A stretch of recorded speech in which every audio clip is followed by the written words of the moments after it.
Hello and welcome to another episode of the Halloween Podcast. I am your host, Lyle Perez, and you're listening to episode 51 of our special series, The Dark Record, where we uncover history's eeriest stories, one strange and unsettling case at a time. In January 2013, 21-year-old Elisa Lam vanished while staying at Los Angeles' infamous Cecil Hotel. Weeks later, her body was discovered in a rooftop water tank. In between came a piece of footage that would capture the world's imagination. Security video of Elisa behaving erratically in an elevator, fueling endless speculation. Was it foul play, the supernatural, or something more tragic and human? The next entry into the dark record, the tragedy of Elisa Lam and the Cecil Hotel. Let's begin.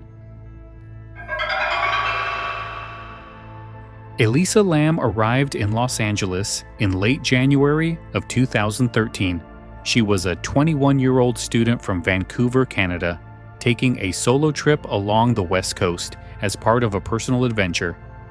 Like many young travelers on a budget, she booked a room at the Cecil Hotel, an aging downtown building rebranded as Stay on Main.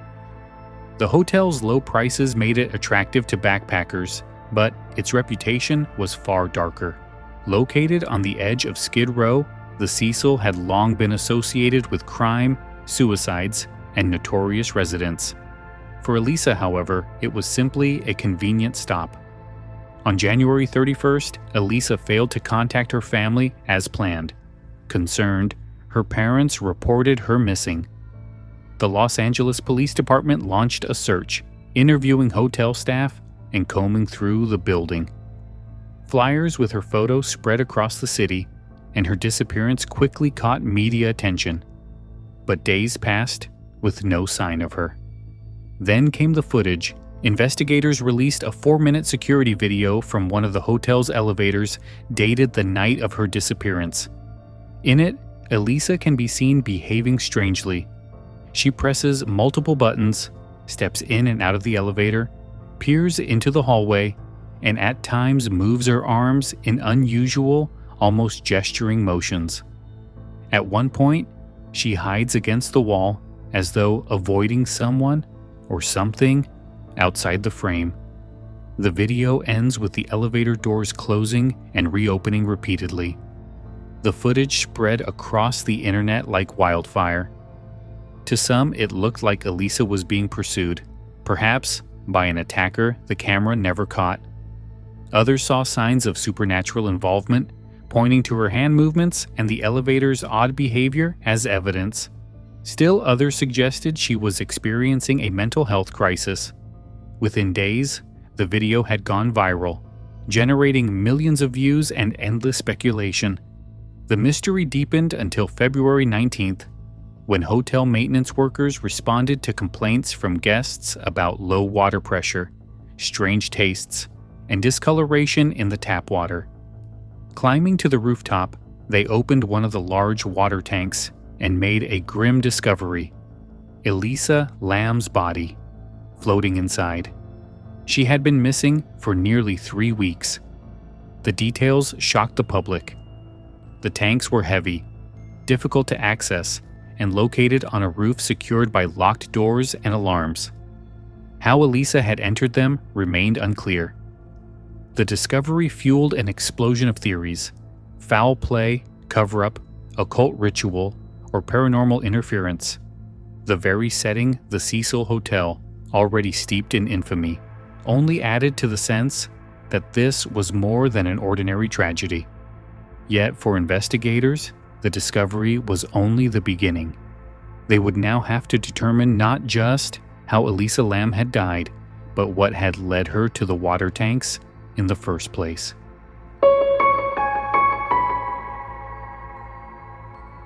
After Elisa Lam's body was recovered from the water tank, the Los Angeles County Coroner's Office conducted a full autopsy. The public waited anxiously for answers, hoping science might resolve what the elevator video had made so unsettling. The results were sobering. The coroner ruled her death an accidental drowning, with bipolar disorder listed as a significant contributing factor. Toxicology tests showed only trace amounts of her prescribed medications in her system, lower than expected if she had been taking them consistently. No evidence of alcohol or recreational drugs was found. Importantly, there were no signs of physical trauma, sexual assault, or foul play. To investigators, the picture that emerged was not one of supernatural forces or conspiracies, but of a young woman in the midst of a mental health crisis. Elisa's erratic behavior in the elevator was consistent with psychotic or manic episodes sometimes associated with untreated or undertreated bipolar disorder. Her movements, pressing multiple buttons, speaking to unseen figures, stepping in and out, may have been the outward signs of an internal struggle. The mystery of how she reached the rooftop, however, remained. The hotel's roof access was normally secured by locked doors and alarms, but investigators discovered that fire escapes provided an alternate route. A motivated person could bypass the locks by climbing the exterior of the building. The water tanks themselves were large cylindrical structures about 8 feet tall, each covered by heavy lids. Initially, reports suggested the lids had been closed when her body was discovered, prompting speculation about whether she could have shut them herself. Later clarification indicated the lid of the tank Elisa was found in had been left open when maintenance workers spotted her, easing, but not eliminating questions about accessibility. The details were tragic, but not impossible. Investigators concluded that Elisa had likely entered the water tank on her own, whether seeking refuge, exploring, or caught in a delusional episode. Once inside, the slick walls and weight of the water would have made escape nearly impossible. Still, many were not satisfied. To them, the official ruling felt incomplete, leaving gaps where speculation could thrive. Why had the elevator doors behaved so strangely? Why hadn't hotel staff noticed sooner? Why did the Cecil's long, grim history seem to echo in this new tragedy?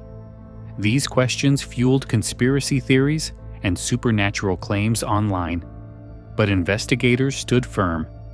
There was no evidence of foul play. For the police and the coroner, Elisa Lam's case was closed. For the public, it was only beginning.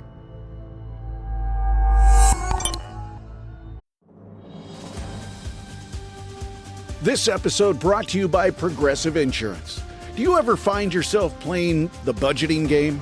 Shifting a little money here, a little there, and hoping it all works out?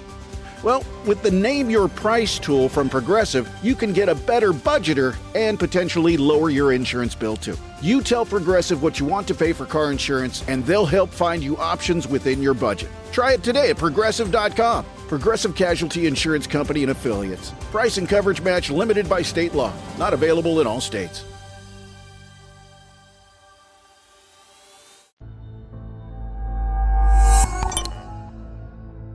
When the LAPD closed Elisa Lam's case as an accidental drowning, the public was far from convinced. To many, the circumstances felt too strange to accept. The elevator video remained the centerpiece of speculation, with countless theories sprouting across forums, YouTube, and eventually mainstream media.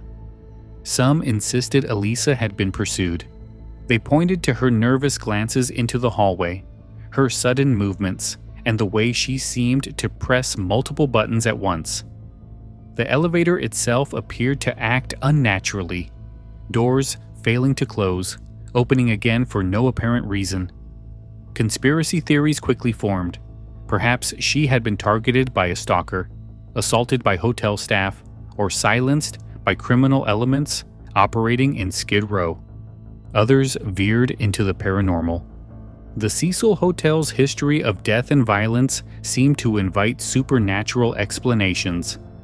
People claimed Elisa was interacting with an unseen entity, her gestures resembling communication with the spirit.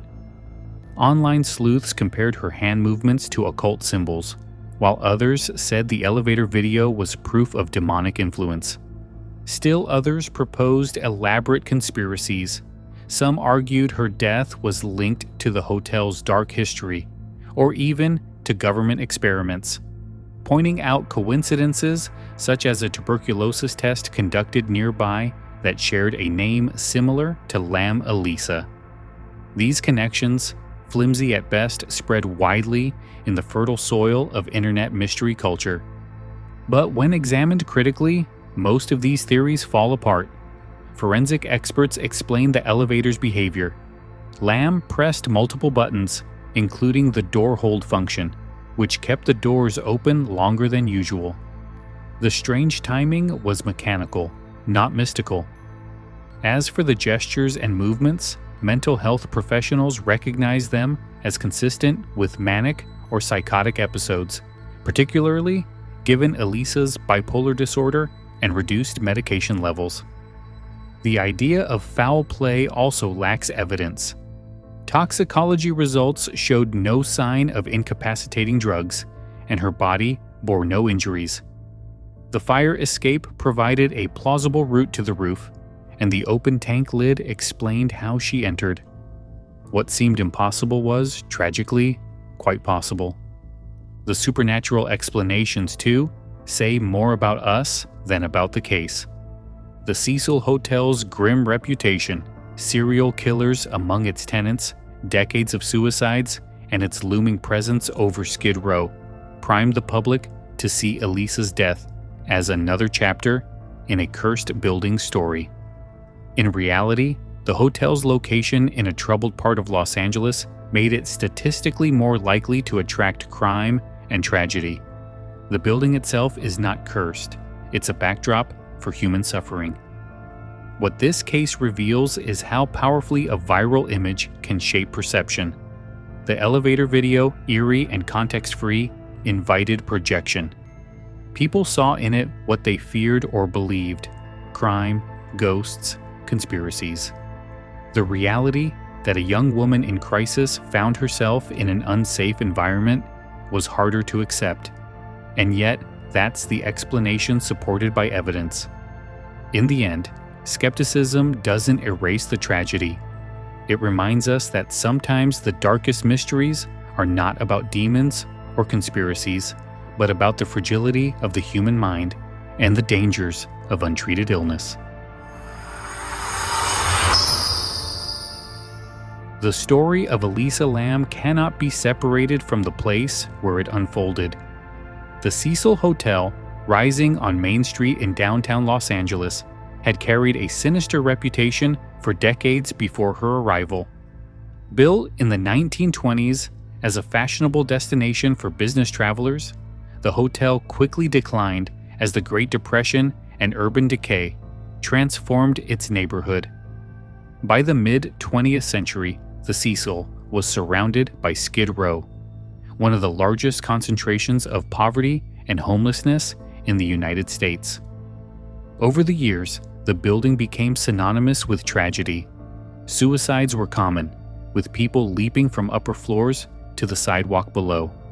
Several high-profile murderers stayed at the hotel, including Richard Ramirez, the Night Stalker, in the 1980s, and Jack Unterweger, an Austrian serial killer, in the 1990s.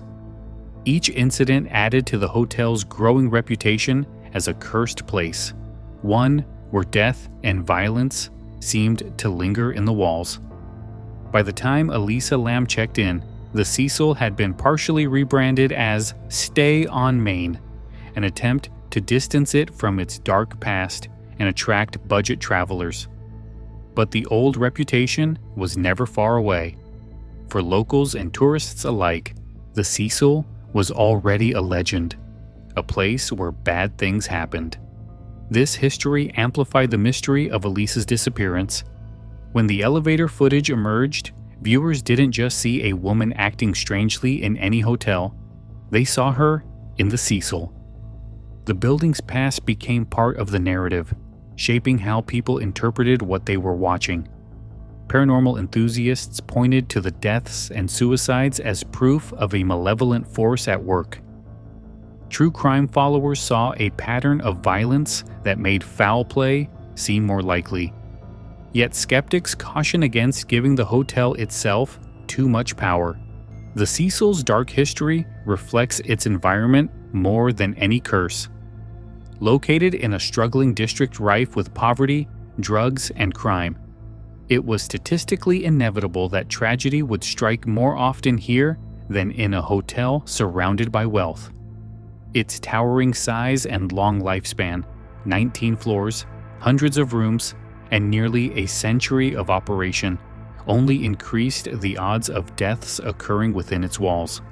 Still, the legend persists because humans are storytellers. We see connections where there may be none, patterns where chance alone could explain events. The Cecil Hotel became a stage where tragedy felt inevitable, and Elisa Lam's story fit seamlessly into that narrative. Whether or not the building had anything to do with her fate, its reputation ensured that her death would not be viewed as an isolated accident, but as another chapter in a haunting legacy.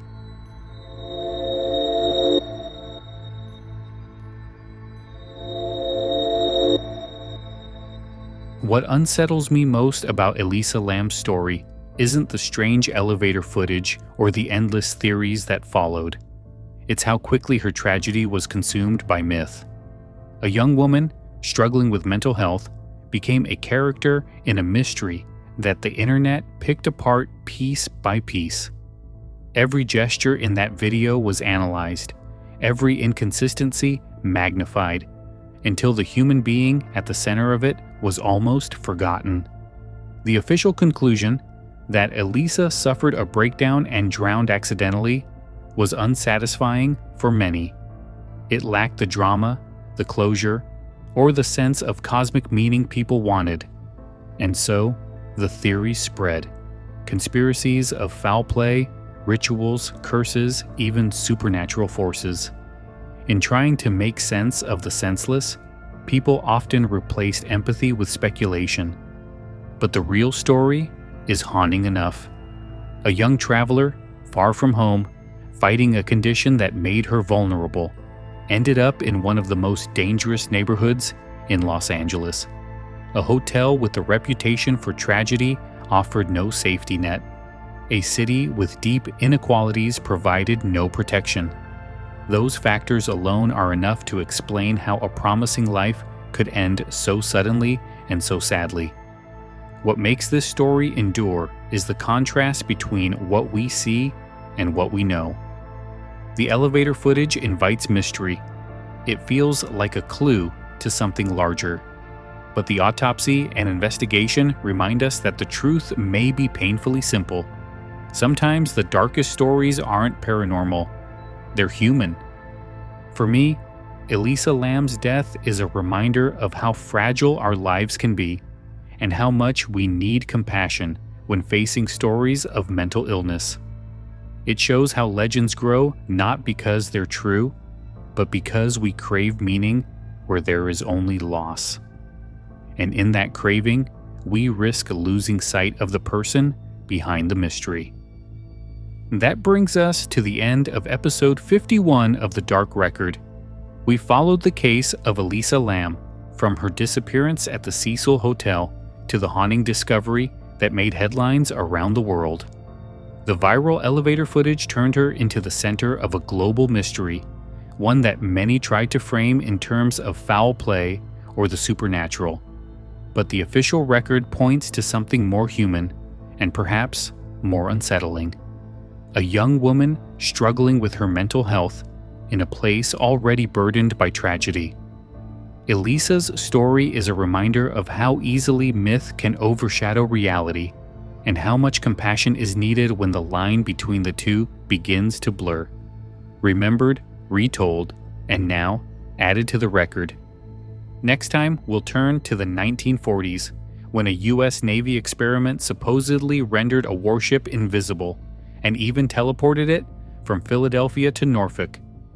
Was it cutting-edge science, urban legend, or a Cold War conspiracy that spiraled out of control? We'll examine the Philadelphia experiment. Until then, I'm Lyle Perez, and this has been the Halloween Podcast presenting The Dark Record. If you enjoyed the episode, don't forget to subscribe and leave a review. It helps keep the show alive and weird. You can also explore sources, extras, and more at our Facebook page at facebook.com/The Halloween Podcast or at our website, thehalloweenpodcast.com. Thanks for listening. Keep your eyes on the shadows, and remember, the walls of the Cecil Hotel have heard more than they'll ever tell. Have a good night.